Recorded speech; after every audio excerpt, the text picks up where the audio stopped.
یوں اگر ہوتا نصیبہ میرا خستر ہوتا، میں تیرے گنبد خضرا کا کبوتر۔ نحمده ونستعينه ونستغفره ونؤمن به ونتوكل عليه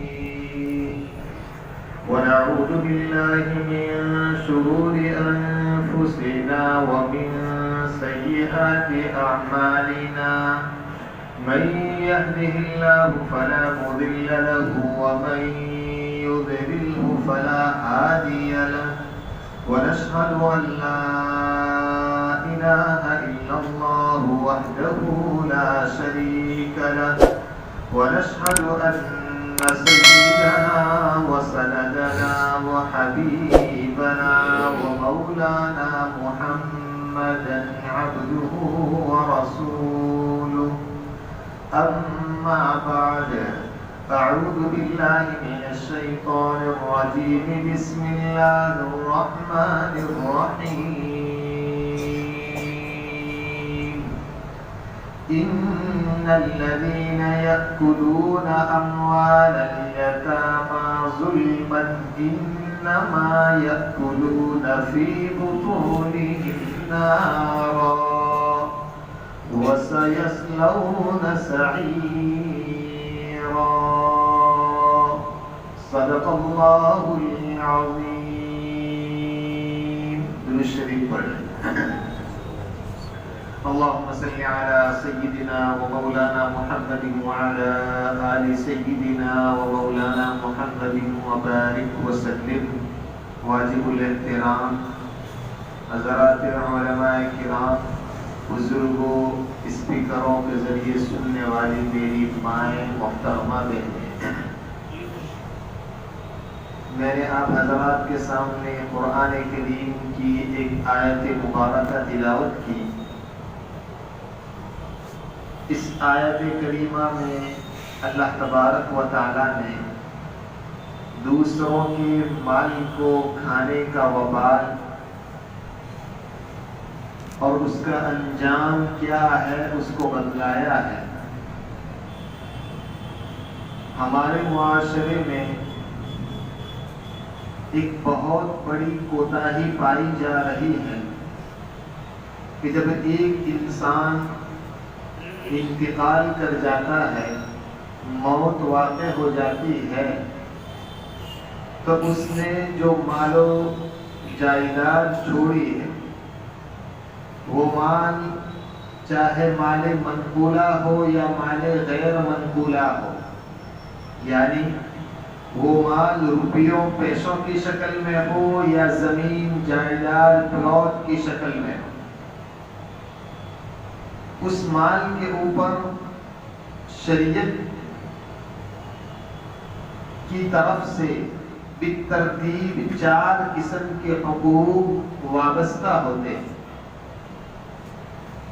اس سلسلے میں بڑی عظیم، بڑی زبردست کوتاہی ہماری طرف سے پائی جاتی ہے. وہ کوتاہی کیا؟ وہ کوتاہی یہ ہے کہ جب انسان مر جاتا ہے، انتقال کر جاتا ہے، تو سب سے پہلے اس نے جو مال چھوڑا ہے، اس مال کے اندر سے اس کی تجہیز اور تکفین کا خرچہ نکالا جائے گا. دفن کفن وغیرہ کا جو خرچہ ہے، اس خرچے کو اس شخص کے مال میں سے ادا کیا جائے گا. اس میں بھی بہت زیادہ اسراف اور فضول خرچی نہیں کی جائے گی، درمیانی خرچہ کیا جائے گا. عامتاً ہمارے معاشرے میں کوئی عزیز رشتہ دار اس خرچے کو اپنے ذمے لے لیتا ہے، اس کی اجازت ہے. لیکن اگر کوئی دینے والا نہیں ہے تو میت کے مال میں سے تجہیز و تکفین کا درمیانی طور پر خرچہ کیا جائے گا. پہلا.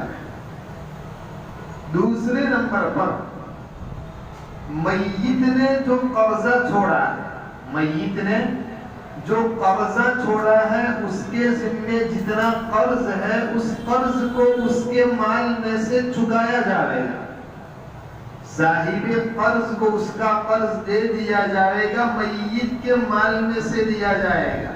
ادھر انتقال ہوا ہے، اگر ہسپتال میں اور شفا خانے میں انتقال ہوا ہے تو اس کا جو بل ہے، جو رقم ہے ہسپتال میں جو ہمیں ادا کرنا ہے، بیٹوں کے درمیان پھر آپس میں جھگڑا ہوتا ہے کہ باپ کا قرضہ، باپ کا یہ خرچہ کون ادا کرے گا؟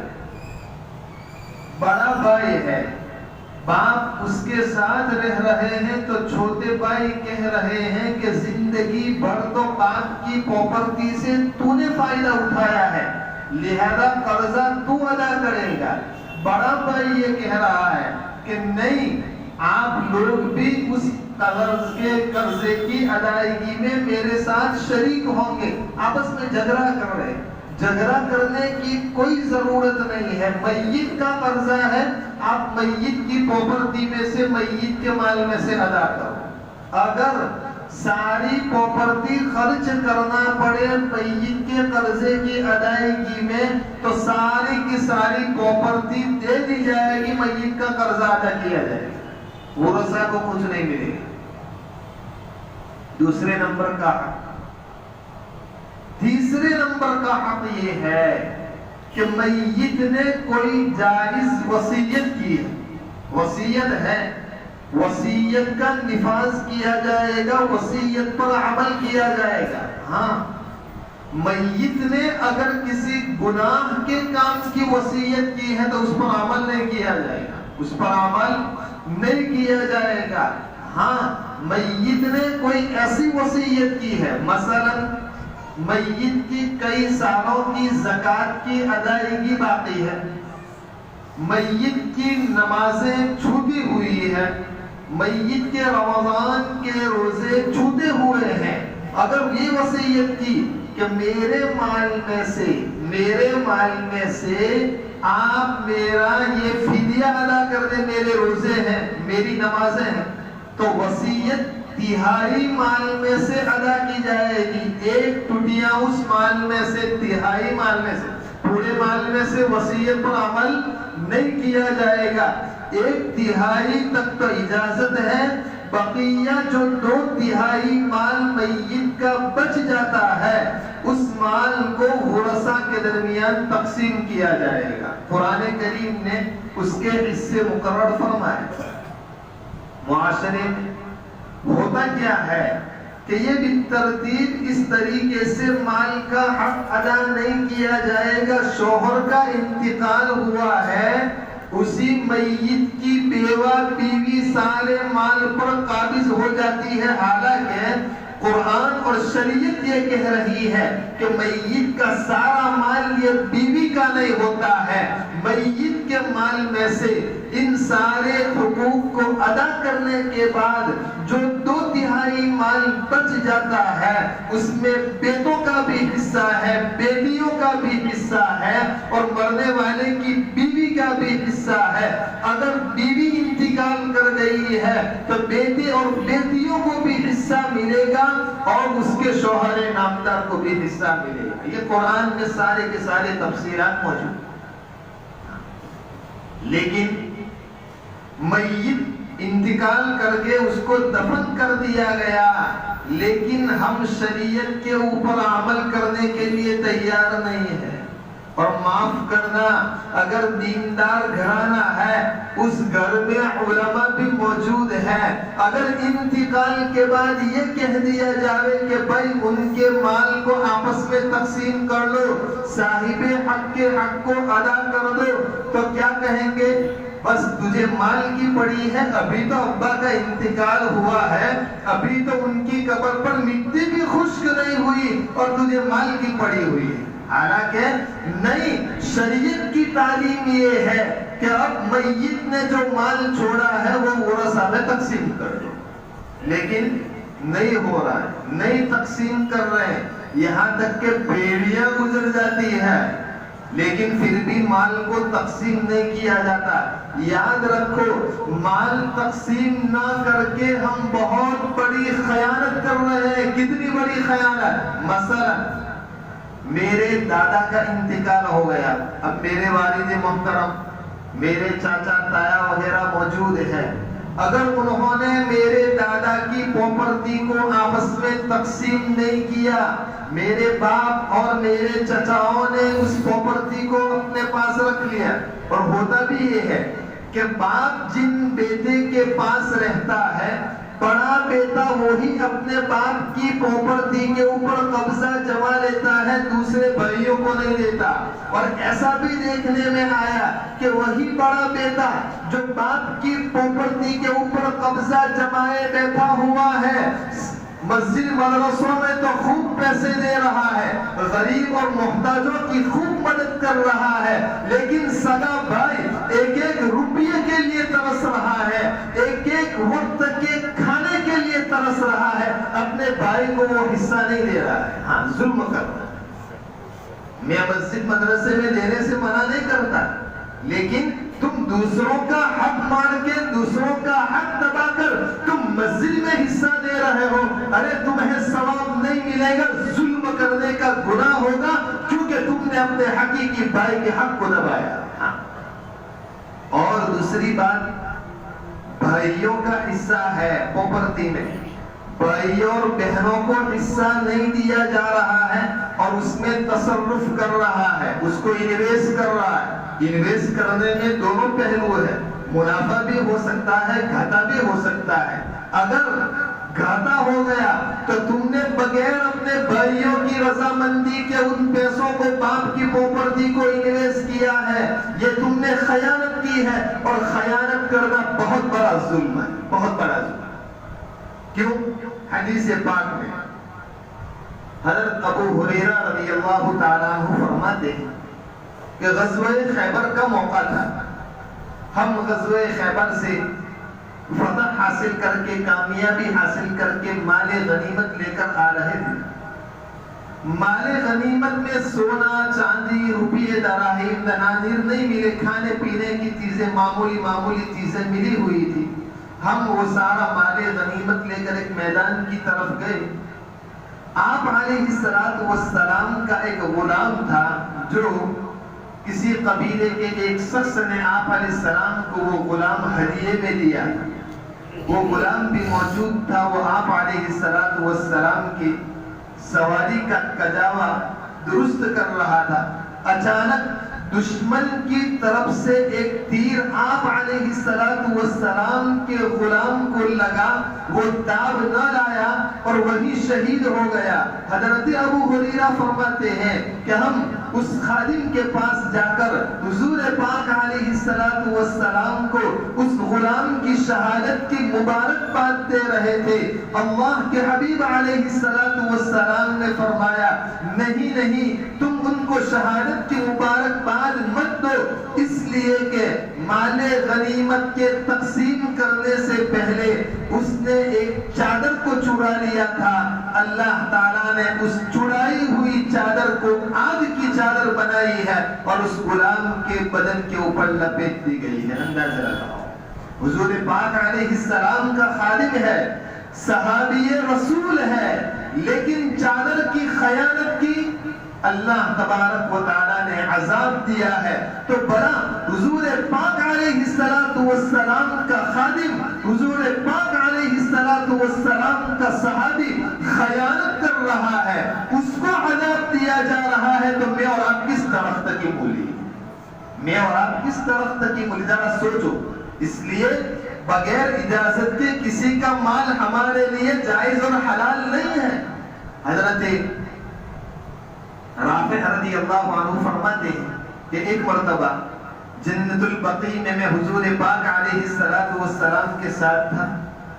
اچانک حضور پاک علیہ السلام نے ناراضگی کے الفاظ اپنی زبان سے نکالے تو حضرت رافع فرماتے ہیں کہ میں یہ سمجھا کہ حضور میرے کسی عمل کی وجہ سے ناراض ہو گئے، اس لیے حضور نے یہ جملہ ارشاد فرمایا. حضرت رافع فرماتے ہیں کہ میں نے حضور علیہ السلام سے درخواست کی، یا رسول اللہ، یا حبیب اللہ، کیا مجھ سے کوئی ایسا گناہ ہوا جس کی وجہ سے آپ نے اپنی زبان مبارک سے ایسے ناگوار جملے ارشاد فرمائے؟ حضور پاک علیہ السلام نے فرمایا، نہیں، آپ کی وجہ سے، آپ کے کسی عمل کی وجہ سے میں نے اپنی زبان سے یہ جملہ نہیں نکالا، بلکہ میں اس صاحب قبر کو دیکھ رہا ہوں کہ عذاب الہی میں گرفتار ہے، اس وجہ سے میری زبان سے یہ جملہ نکلا۔ میں نے ایک قبیلے کی طرف زکوٰۃ وصول کرنے کے لیے ان صاحب قبر کو عامل بنا کر بھیجا تھا، وہاں زکوٰۃ کا مال وصول کرتے ہوئے بغیر اجازت کے ایک کرتے کی خیانت کی ہے، آج انہیں قبر کے اندر آگ کا کرتا پہنایا گیا ہے، عذاب کے اندر دیکھ رہا ہوں، اس وجہ سے اندازہ لگاؤ میرے بھائی۔ تو ہم اپنے بھائیوں کی پراپرٹی میں ہم بغیر ان کی اجازت کے خیانت کریں، بہت بڑا ظلم ہے، بہت بڑا ظلم ہے۔ اس لیے ان میت کے مال کو ورثاء میں تقسیم کر لینا چاہیے، آج ہڑپ کر کے لیتے ہیں۔ آج کتنے ایسے ہیں کہ اپنے باپ کی پراپرٹی کو بھائیوں میں تقسیم نہ کر کے، یہاں تک کہ پھر بیٹوں کا بھی انتقال ہو جاتا ہے، پوتے مالک ہو جاتے ہیں، قابض ہو جاتے ہیں، کتنوں کے حقوق دبائے ہوئے ہوتے ہیں۔ ایک طرف تو اپنی پھوپھیوں کے حقوق نہیں دیے گئے، ایک طرف اپنی بہنوں کے حقوق نہیں دیے گئے۔ میرے بھائیوں، اگر کوئی بہن مال کا مطالبہ کر لیتی ہے تو پھر بھائی کیسے خفا ہو جاتے ہیں، بہنوں کے حقوق نہیں دے کر یہ پوچھ رہے ہیں بھائی چاہیے مال چاہیے، بھائی چاہیے یا مال چاہیے۔ کتنے تو ایسا کہہ دیتے ہیں کہ تمہاری شادی کے موقع پر باپ نے تمہیں اتنا سارا سونا دیا تھا، باپ نے تمہاری شادی کے موقع پر اتنا زیادہ خرچہ کیا تھا کہ آپ سب بھول گئی۔ ارے حیاتی میں باپ نے شادی کے موقع پر جو دیا ہوتا ہے وہ تو تحفہ ہوتا ہے، وہ تو انعام ہوتا ہے۔ اصل میراث تو مرنے کے بعد باپ کی اولاد کے درمیان جو آتا ہے وہی مال ہے، میراث ہے، اور وہ صاحب حق کے حق کو دینا چاہیے۔ اللہ تعالیٰ کی طرف سے انعام، اللہ تعالیٰ کی طرف سے تحفہ ہے، اللہ تبارک و تعالیٰ کی طرف سے عطیہ ہے۔ آج بھائی آپس میں ایسی باتیں کرتے ہیں کہ بہنوں کو حقوق نہیں دینا۔ مفتی صاحب کے پاس ایک صاحب ہمارے گندھاریہ دارالعلوم میں حضرت مفتی عبداللہ صاحب قاضی نور اللہ مرقدہ کے پاس دو صاحب پہنچے، دو بھائی پہنچے، اور سارا مسئلہ پیش کرنے کے بعد کہہ رہے ہیں کہ ہماری اتنی بہنیں ہیں، انہوں نے لینے سے انکار کر دیا ہے، انہیں میراث نہیں چاہیے اپنے ابا کی، انہوں نے انکار کر دیا۔ مفتی صاحب بڑے باہوش تھے، اللہ تبارک و تعالیٰ انہیں غریب رحمت فرمایا فون لگاؤ میں بات کرتا ہوں۔ چنانچہ فون پر بات کی، اسپیکر پر موبائل رکھا اور پھر بہن سے پوچھا کیا اپنے باپ کی میراث لینے سے انکار کر دیا؟ تو بہن نے جواب دیا کہ ہم نے انکار اس وجہ سے کیا کہ ہمیشہ کے لیے ہمارے بھائی کا گھر بند ہو جائے گا ہمارے لیے، اس لیے میں نے انکار کر دیا۔ اندازہ لگاؤ میرے بھائیو، حضور پاک علیہ السلام نے فرمایا کسی مسلمان کی لاٹھی بھی بغیر اجازت کے تم استعمال نہیں کر سکتے۔ اندازہ لگاؤ کتنے بہنوں کے حقوق نہیں دیے جا رہے۔ اور ابھی ہمارے ایک دوست ہے، عالم ہے، وہ فرماتے ہیں کہ ہمارے ماموں نے اپنا کھیت بیچا، ہمارے ماموں نے اپنا کھیت بیچا، کھیت بیچنے کے بعد ہماری والدہ کو بلایا اور کہا کہ میں نے کھیت بیچا ہے اور 5,000 روپے میری والدہ کو دے دو۔ آج کھیت کی کیا 5,000 روپے قیمت ہے؟ ارے لاکھوں میں کھیت بیچ رہے ہیں اور بہن کو حصہ 5,000 روپے دے رہے ہیں۔ میرے بھائی نہیں، جتنا بیٹے کو ملے گا اس سے آدھا کس کو ملے گا؟ بہن کو ملے گا۔ آپ بہنوں کے حقوق نہیں دے رہے، کتنے ہیں کہ انہوں نے پھوپھیوں کے حقوق کو دبایا ہوا ہے۔ میرے بھائیو یاد رکھو، اگر ایک چمنی بھی کسی کی حرام استعمال کی، کل قیامت کے دن 700 700 مقبول نمازیں دینا پڑے گا. ایک چونی کے بدلے میں کل قیامت کے دن 700 مقبول نمازیں دینا پڑے گا. اب ہم حساب لگا لے کیا میری مقبول میرے پاس 700 نمازیں ہیں بھی کہ نہیں. اندازہ لگاؤ میرے بھائیوں, بڑا کٹھن مرحلہ ہے یہ, حقوق العباد کے قبیل سے ہے.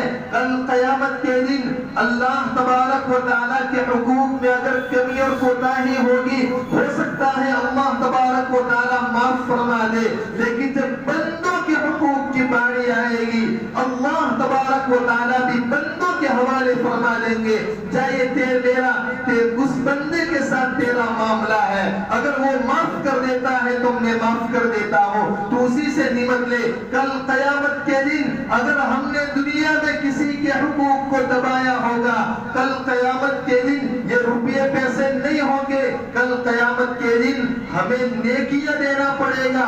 اگر ہماری نیکیاں بھی ختم ہو جائے گی تو پھر صاحب حق کے گناہ ہمارے سر لاد دیے جائیں گے. قیامت کے دن مکافات اور بڑا بڑی ہو کر رہے ہیں. اسی لیے آتا ہے دنیا میں اگر بغیر سینگ کی پکڑی کو سینگ والی پکڑی نے مارا ہوگا, کل قیامت کے دن اللہ تبارک و تعالی بغیر سینگ والی بکری کو سینگ دیں گے اور سینگ والی بکری سے بدلہ دلوایا جائے گا. معاف نہیں ہوگا, بڑا کٹھن مرحلہ ہے. بہنوں کے حقوق دبائے جا رہے ہیں. میرے بھائیوں, تم دنیا میں اس طریقے سے حرام کا استعمال کر کر کے کہاں جاؤ گے؟ کیا تمہیں قبر یاد نہیں آ رہی ہے؟ کیا تم موت کو بھول چکے ہو؟ کیا تم جنت اور جہنم کو فراموش کر چکے ہو؟ میں خدا کو کیا جواب دوں گا؟ میں اپنے بھائی کے حقوق کو دبا رہا ہوں, میں اپنی بہنوں کے حصے کو نہیں دے رہا ہوں. کل قیامت کے دن جواب دینا پڑے گا. کتابوں میں واقعہ ملتا ہے, دو صحابی ہیں, ایک حضرت عوف ابن مالک اور دوسرے ہیں حضرت شعب. دونوں جگری دوست ہیں, دونوں صحابی رسول ہیں, دونوں دوست ہیں. حضرت شعب نے حضرت عوف ابن مالک سے ایک مرتبہ فرمایا کہ ہم معاہدہ کریں آپس میں کہ جن کا پہلے انتقال ہو جائے وہ اپنے ساتھی کو خواب میں ملاقات کر کے آخرت کے احوال بتاوے کہ قبر میں کیا احوال پیش آ رہے ہیں. حضرت عوف ابن مالک نے اپنے دوست حضرت شعب سے فرمایا, بھلا ایسا بھی ممکن ہے کہ کوئی مرنے والا قبر کے احوال دوسرے کے سامنے خواب میں آ کر بیان کرے؟ حضرت شعب نے فرمایا, اللہ تعالیٰ کے لیے کچھ بعید نہیں ہے, اللہ تبارک و تعالیٰ چاہے تو ایسا بھی ہو سکتا ہے. حضرت عوف ابن مالک نے منظور کر لیا اور معاہدہ پکا کر دیا. خدا کا کرنا ایسا ہوا کہ معاہدہ کرنے والے حضرت شعب, انہی کا پہلے انتقال ہو گیا. جب حضرت شعب کا انتقال ہو گیا تو خواب میں حضرت عوف ابن مالک نے حضرت شعب کو دیکھا تو آخرت کے مراحل کے بارے میں پوچھا کہ اللہ تبارک و تعالیٰ نے آپ کے ساتھ کیا معاملہ فرمایا؟ تو حضرت شعب نے فرمایا, بڑا مشکل, بڑا کٹھن مرحلہ ہوتا ہے, بڑا کٹھن مرحلہ ہے. اور حضرت عوف ابن مالک نے دیکھا کہ ان کی انگلیاں زخمی ہے, ان کی انگلیاں ہاتھ کی زخمی ہے اور اس سے خون بھی رس رہا, اور دیکھا کہ گردن کے اوپر بھی جلا ہوا داغ ہے, کسی چیز سے ان کی گردن کو جلایا گیا. تو حضرت عوف ابن مالک نے حضرت شعب سے پوچھا کہ یہ تمہاری گردن کے اوپر بھی جلنے کا نشان ہے اور آپ کی انگلیاں بھی زخمی ہیں, یہ ہے کیا؟ تو حضرت شعب نے فرمایا کہ دیکھو, میں نے ایک یہودی کے پاس سے 30 درہم قرضہ لیا ہے. کتنے؟ 30 درہم قرضہ لیا ہے, اور وہ میں نے استعمال بھی نہیں کیا. ابھی بھی وہ میرے گھر میں فلا ٹھیلے میں, فلا بستے میں, فلا پاکٹ کے اندر وہ چونکہ تو موجود ہے. آپ ایک کام کرنا, صبح اٹھ کر میرے گھر جا کر وہ 30 درہم لینا اور فلا یہودی کے پاس سے میں نے قرضہ لیا تھا وہ اس کو چکتے کر دینا, ادا کر دینا. اور یہ انگلیاں زخمی, تب کہا کہ میں جس تکلیف کے اندر میرا انتقال ہوا یہ تکلیف اتنی شدید تھی کہ میں نے اپنے ہی دانتوں سے اپنی انگلیوں کو چبا لیا. اللہ تبارک و تعالیٰ نے مجھے یہ کہا کہ یہ تو نے اپنے خود کیا ہوا ہے، اس لیے ہم اس کو درست نہیں کریں گے، اس لیے یہ تو میرا کیا ہوا ہے، اس لیے اللہ تعالیٰ اس سلسلے میں تو معاف نہیں فرمائیں گے. لیکن یہ جو داغ ہے گردن پر وہ تو 30 درہم کا داغ ہے، تو جلدی سے میرا یہ قرضہ ادا کر دینا، میرے گھر میں وہ چونکہ تو محفوظ ہے. حضرت عوف ابن مالک صبح میں گئے اور حضرت شعیب کے گھر جا کر اسی تھیلے کے اندر دیکھا اپنی بیوی، ان کی بیوی سے کہا تو انہوں نے 30 درہم نکالے، یہودی کا قرضہ ادا کر دیا. حضور پاک علیہ السلام کے پاس آئے اور سارا واقعہ بیان کرنے کے بعد فرمایا کہ قرضہ تو 30 درہم ادا کر دیا، لیکن وہ جو انگلیاں اور ہاتھ زخمی ہے، یا رسول اللہ آپ میرے ساتھی کے لیے، میرے دوست کے لیے دعا فرما دے. اللہ کے حبیب علیہ السلام نے ہاتھ اٹھا کر دعا فرمائی، اے اللہ شعب کے حال پر رحم فرما، شعب کے حال پر رحم فرما، شعب کے حال پر رحم فرما. چنانچہ دوسرے دن حضرت عوف ابن مالک اپنے دوست کو خواب میں دیکھ رہے ہیں، گردن سے جلنے کا نشان بھی ختم ہو گیا اور ہاتھ کی انگلیوں سے جو حضور پاک علیہ السلام کی دعا کی برکت تھی اللہ تبارک و تعالیٰ نے انگلیوں کو بھی درست فرما دیا. تو دیکھو میرے بھائیو 30 درہم ہے، کوئی لمبی چوڑی رقم نہیں ہے، کوئی لمبی چوڑی رقم نہیں ہے، پھر بھی اور وہ مال بھی کس کا؟ اپنے سگے بھائی کا نہیں تھا، کسی مسلمان کا نہیں تھا، کسی پڑوسی کا نہیں تھا، کس کا تھا؟ یہودی کا تھا. پھر بھی یہودی کے پاس سے قرضہ لیا تھا، پھر بھی قرضہ ادا نہیں کیا. اللہ تعالیٰ نے صحابی رسول کو عذاب کے اندر مبتلا فرما دیا. تو ذرا ہمارے لیے عبرت ہے. آج کتنے ہیں کہ اپنے بھائیوں کی پراپرٹی پر ناجائز قبضہ کیے ہوئے ہیں؟ کتنے ہیں کہ سرکاری زمینوں پر ناجائز قبضہ کیے ہوئے ہیں؟ کتنے ہیں کہ انہوں نے اپنے بہنوں کو حصہ نہیں دیا ہے؟ ارے کتنے ایسے ہیں کہ وہ جانتے ہیں کہ ہمارے ابا نے ہماری پھوپھیوں کا حقوق ادا نہیں کیا ہے. آج اللہ تعالیٰ نے ہمیں وہ مال و دولت دیا ہے، مال و دولت یہ تو دنیا میں رہ جائے گا، ہماری گرفت ہو جائے گی. اس لیے سب سے پہلے اگر ہماری نیتیں صحیح ہوگی اللہ تبارک و تعالی ہمارے لیے راستے آسان فرمائے گا. اس لیے میرے بھائیو اللہ تعالیٰ نے ہمیں یہ ضروری موقع عطا فرمایا ہے، سنہرا موقع عطا فرمایا ہے. ہمارے اوپر جتنے لوگوں کے حقوق وابستہ ہے، جتنے لوگوں کے حقوق وابستہ ہے، ہم اپنی زندگی میں ادائیگی کی کوشش کریں. اگر ہم کسی کا حق دے دیں گے، صاحب حق کے حق کو ادا کر دیں گے، ہم غریب ہونے والے نہیں ہیں. یاد رکھو اللہ تبارک و تعالیٰ دوسرے راستے سے ہماری مدد فرمائے گا کہ قرآن کا اعلان والذین جاہدوا فینا لنہدینہم سبلنا. اگر ایک راستہ بند ہوتا ہے اللہ 10 راستے کھولنے پر قادر ہے. اگر ہم صاحب حق کو حق کے ادا کر دیں گے اللہ تبارک و تعالی ہمارے لیے راستے آسان کرے گا. باقی یہ ہے کہ دنیا تو ہماری ختم ہو جائے گی. بڑے بڑے لوگ آپ اس مسجد میں نظر کریں، 10 سال پہلے ادھر نماز پڑھنے والے کون تھے، ادھر نماز پڑھنے والے کون تھے؟ بڑے دنیا سے چلے گئے. موت تو ہر ایک کو آنی ہے، دنیا ہر ایک کو چھوڑنا ہے، ہر کچھ باقی نہیں رہے گا. کل من علیہا فان وَيَبْقَى وَجْهُ رَبِّكَ ذُو الْجَلَالِ وَالْإِكْرَامِ. ایک تنہا اللہ تبارک و تعالیٰ کی ذات باقی رہنے والی ہے. فیصلے کا دن آنے والا ہے، قیامت کا دن آنے والا ہے. جنتی جنت میں جائیں گے، جہنمی جہنم میں جائیں گے. اللہ نے ہمیں اختیار دیا ہے کہ تیرے اختیار میں ہے، چاہے تو جنت کا راستہ اختیار کر، چاہے تو جہنم کا راستہ اختیار کر. دنیا ختم ہو کے رہنے والی ہے. اگر ہمارے ذمے کسی کے حقوق وابستہ رہیں گے، باقی رہیں گے، جیسا ابھی بتلایا کتابوں میں لکھا ہے. ایک تمنی کے بدلے میں 700 مقبول نمازیں ادا کرنا پڑے گا۔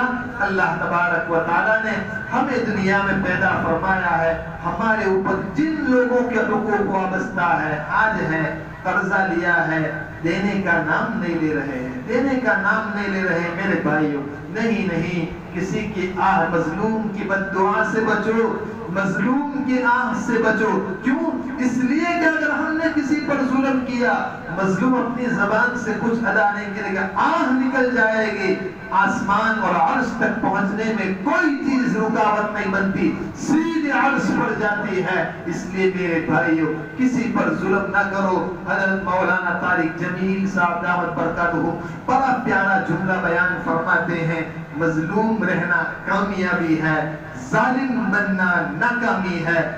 مظلوم بنو گے، مظلوم رہو گے، حسین کے ساتھ قیامت کے دن اٹھائے جاؤ گے، ظالم بنو گے، یزید کے ساتھ اٹھائے جاؤ گے۔